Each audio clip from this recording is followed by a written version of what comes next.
Hi, today I have a reading from A Course in Miracles.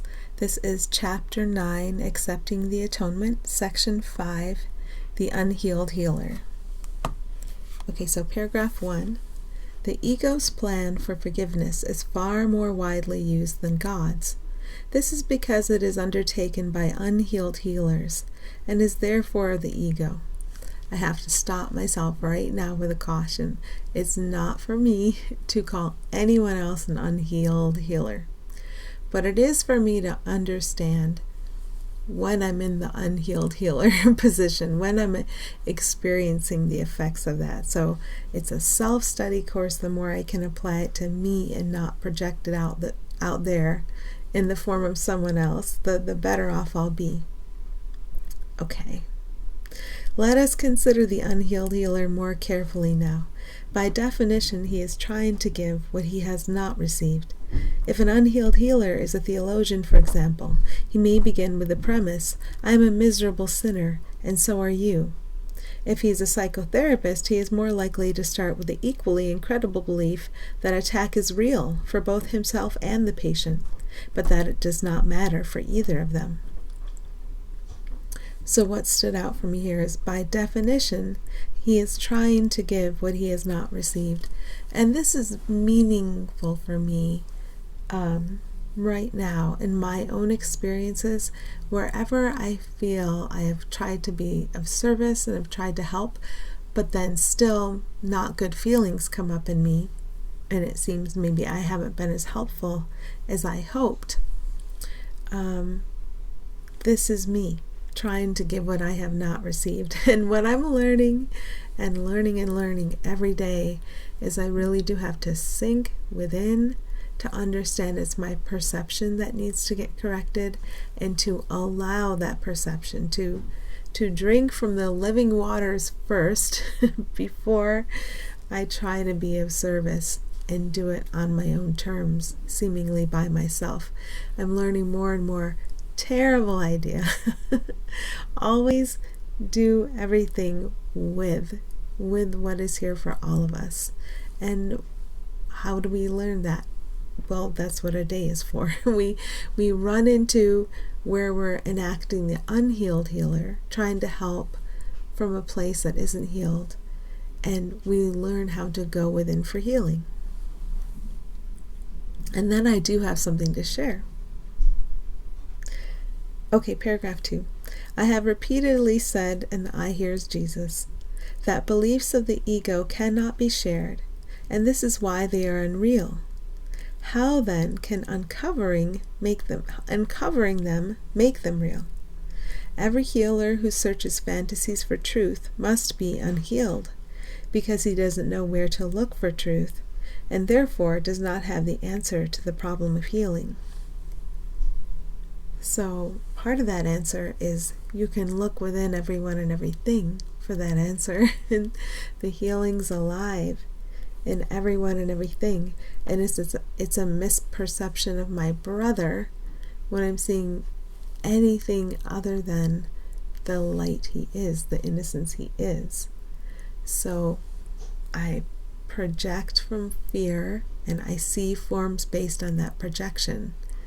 But if I'm going to be a healer and accept healing and share healing, I need to extend from love. And that's just what all of us are here to learn and to remember. Okay. There is an advantage to bringing, did I say that?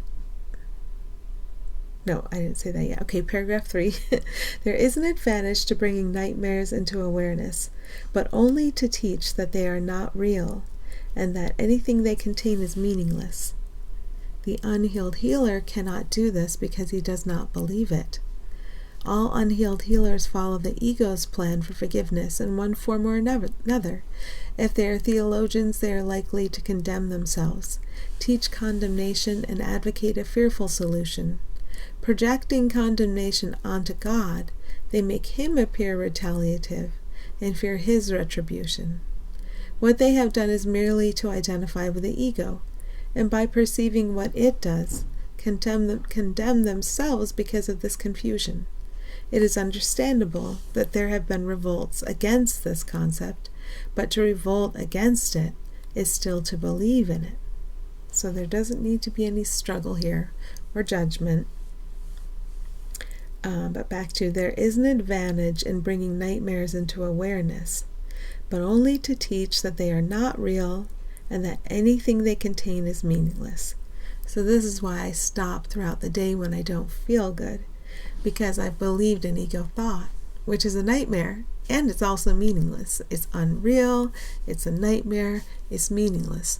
But I need to stop to take the time to bring that into awareness so I can take a moment to take that in and understand that, and then turn toward the meaningful. A happy outcome to all things is sure. I'm reoriented away from the nightmare into the happy dream. So here we are in good hands. Okay, paragraph 4. Some newer forms of the ego's plan are as unhelpful as the older ones because form does not matter. Take a moment for that. Form does not matter. And the content has not changed. We'll take a moment for that one too. The content has not changed. In one of the newer forms, for example, a psychotherapist may interpret the ego symbols in a nightmare and then use them to prove that the nightmare is real. Having made it real, he then attempts to dispel its effects by depreciating the importance of the dreamer. This would be a healing approach if the dreamer were also identified as unreal. Yet, if the dreamer is equated with the mind's corrective power through the Holy Spirit is denied. This is a contradiction even in the ego's terms, and one which it usually notes, even in its confusion. So just going back over this. Having made it real, he then attempts to dispel its effects by depreciating the importance of the dreamer. This would be a healing approach if the dreamer were also identified as unreal. So our character, our body, our personality, all tools that can be used by Holy Spirit, they're unreal. They're an illusion, just like the happy dream and forgiveness are illusions. But here we are in mind as mind, used in the way A Course in Miracles uses it. In other traditions, mind might mean ego, and mind might point directly to the unreal. So we have to be as clear as we can here. But if the dreamer is equated with the mind's corrective power through the Holy Spirit is denied. So when I don't feel good, this is what's happening. My mind and yours and every mind has corrective power. And that corrective power is through the Holy Spirit. And that's all I have to do is turn toward it, even just by a little bit. And nothing that seems to happen in this dream can hold me or anyone back if I remember to turn consistently toward the corrective power that is always here for us. Okay, paragraph 5. If the way to counteract fear is to reduce the importance of the mind, how can this build ego strength? Such evident inconsistencies account for why no one has really explained what happens in psychotherapy. Nothing really does. Nothing real has happened to the unhealed healer. Let's just take a moment for that. Nothing real has happened to the unhealed healer, and he must learn from his own teaching. His ego will always seek to get something from the situation. The unhealed healer, therefore, does not know how to give, and consequently cannot share. He cannot correct because he is not working correctively. He believes that it is up to him to teach the patient what is real, although he does not know it himself.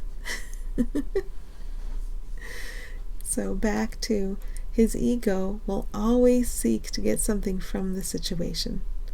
And as we go on in our learning and unlearning, we become more and more sensitive to what seemed to be very minor disturbances before. And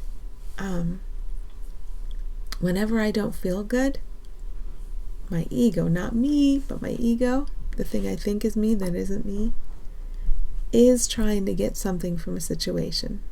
And maybe saying it didn't get it and it's disappointed or whatever. But ego, whatever the situation is, ego's going to try to get something for its separate self out of it. And like I said, we get more and more sensitive as we go along. And we can pick up on this in ourselves. It doesn't do us any good to believe we're picking up on it in another, because that's my projection. If I think I'm picking up on that in you, I'm projecting it out. I've got to deal with it in my mind, right? So these even very minor disturbances are, in whatever situation I'm in, the ego is trying to get something for itself, and I'm kind of sponsoring it. And that's the reason I don't feel good. So seeing the problem, we can turn toward the correction. There is corrective power through the Holy Spirit in my mind, in your mind, in everyone's mind. And that's going to take care of this problem. I don't know how to fix it. I'm an unhealed healer. I don't know how to fix it. But the corrective power present in my mind, in your mind, in every mind, can fix all of that. Okay, paragraph 6. What then should happen? When God said, "Let there be light," there was light. Can you find light by analyzing darkness, as the psychotherapist does? Or like the theologian, by acknowledging darkness in yourself and looking for a distant light to remove it, while emphasizing the distance? Healing is not mysterious. Nothing will change unless it's understood, since light is understanding. A, quote, miserable sinner cannot be healed without magic, nor can an unimportant mind, also in quotes, esteem itself without magic. Magic meaning being the seeming effects of believing ego's thoughts. So going back to, nothing will change unless it is understood, since light is understanding. So we do allow change to come into our experience in the form of the blessing of the miracle. But nothing will change unless it is understood. Healing is not mysterious. Nothing will change unless it is understood. Probably the thing we're thinking about, right? Since light is understanding. And that light is present in all of us, in everyone, in everything, in every situation, everywhere. All I have to do is acknowledge it. And I have understanding. Maybe not in the way ego would define understanding. It's kind of a try it and find out, or F around and find out. If light is understanding, and as you learn to focus there, because it's present everywhere, you have it, then you get to find out what it is to understand.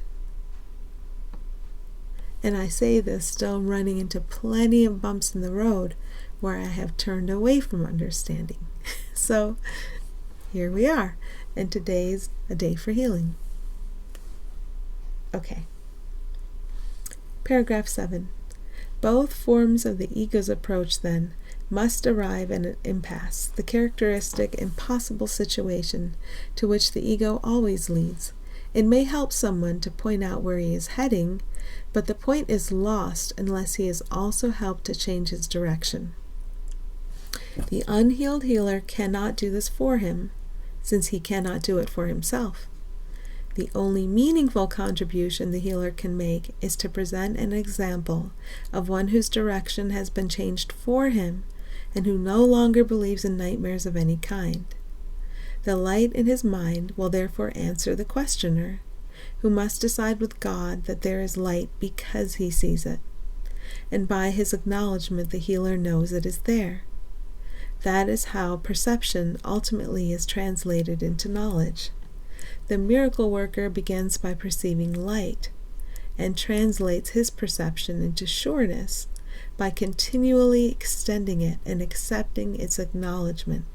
Its effects assure him it is there. So these are the changes and the blessings we can start to allow to come into our experience, and we see coming into the experience of those all around us as we acknowledge that every moment is a moment to let in miracles and blessings and help and support and healing for everyone. But what stands out here is the only meaningful contribution the healer can make is to present an example of one whose direction has been changed for him and who no longer believes in nightmares of any kind. Well, when I don't feel good, I do believe in nightmares. So all I can do is work on that. and as we do our work, our direction does get changed for us. And the example we are is the healing, is what we can share. So we don't have to try from a separate self to fix anything, because we really can't. But as we focus on allowing our own healing, then we're the example that shares the healing.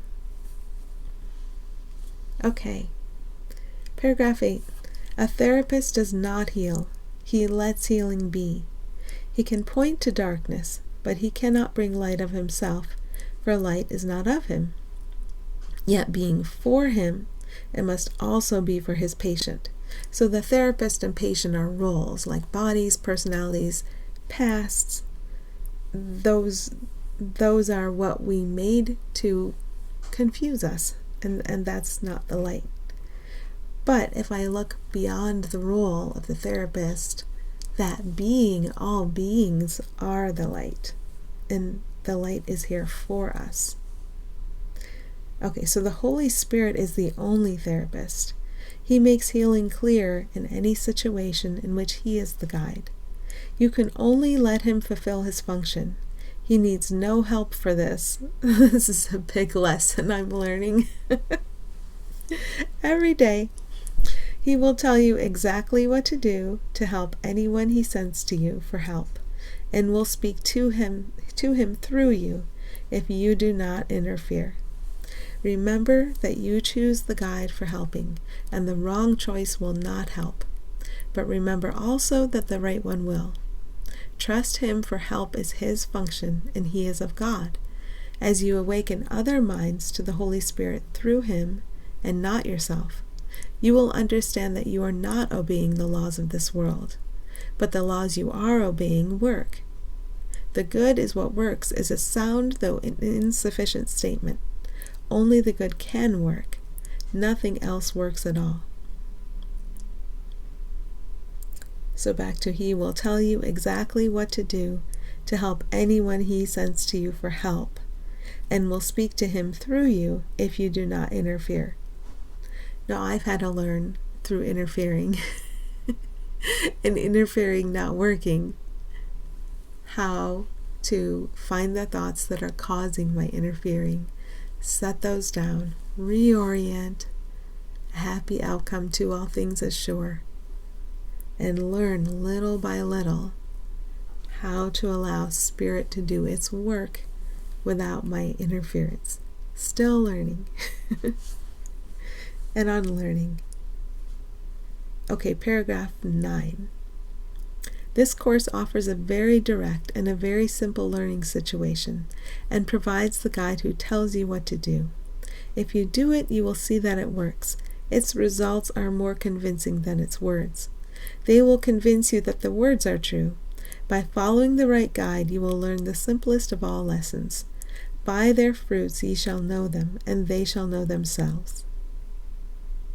So, learning that a not good feeling means I'm interfering with Holy Spirit's work helps me subside into allowing a correction in my perception.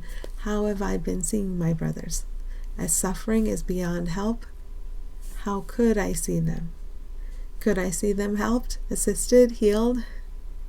And then by their fruits ye shall know them as they are, as whole, as healed. And they shall know themselves, they'll see themselves that way. And I'll see myself that way. So here's to wholeness and to healing, to focus, and to stopping when we feel the interference. Okay, thanks.